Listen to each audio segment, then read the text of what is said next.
बड़ों को प्रणाम और साथ वालों को राम राम। जय हिंद दोस्तों, स्वागत है आप सभी का आपके अपने चैनल स्टडी विद फैक्ट्स में। दोस्तों, आपने कई बार सुना होगा महात्मा गांधी जी चाहते तो सरदार भगत सिंह को फांसी से बचा सकते थे, लेकिन उन्होंने ऐसा नहीं किया। लेकिन क्यों और कैसे, यह बात शायद ही किसी को पता हो। तो चलिए मैं बताता हूँ। बात दरअसल 1930 की है, जब 12 मार्च को गांधी जी ने दांडी मार्च प्रारंभ किया था। देश की पूरी जनता को अपने साथ कर लिया था। गांधी जी के कहने पर देश की जनता कुछ भी कर सकती थी।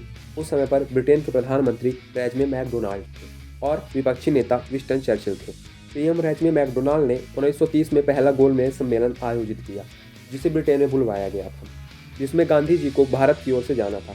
लेकिन गांधी जी सविनय अवज्ञा आंदोलन कर रहे थे और उन्होंने इंग्लैंड जाने से साफ तौर पर मना कर दिया। गांधी जी के इंग्लैंड न जाने पर ब्रिटेन का विपक्ष सत्ता पक्ष के ऊपर हावी हो गया और कहने लगा कि तुम्हारी बात तो एक गुलाम देश का नेता भी नहीं मानता है, और सरकार पर हावी होने लगा।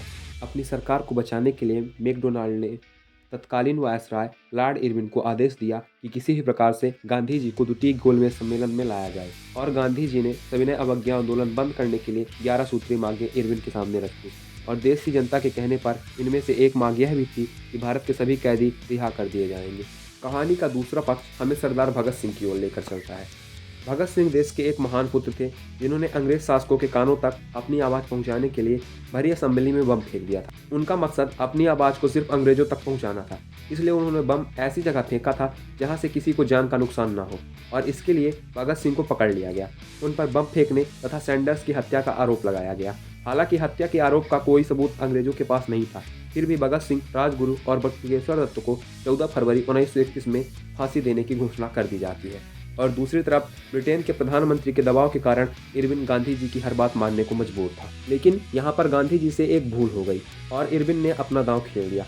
इरविन ने कैदियों की रिहाई वाले मांग की बात पर यह घोषणा की कि भारत के सभी राजनीतिक कैदियों को रिहा कर दिया जाए।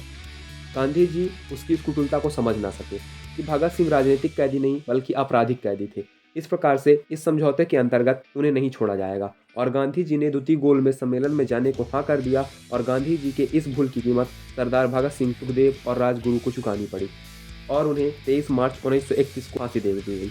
दोस्तों, ऐसे ही दिलचस्प फैक्ट को जानने के लिए वीडियो को लाइक करें, चैनल को सब्सक्राइब करें और कमेंट बॉक्स में देश के वीर सपूतों का नाम जरूर लिखें।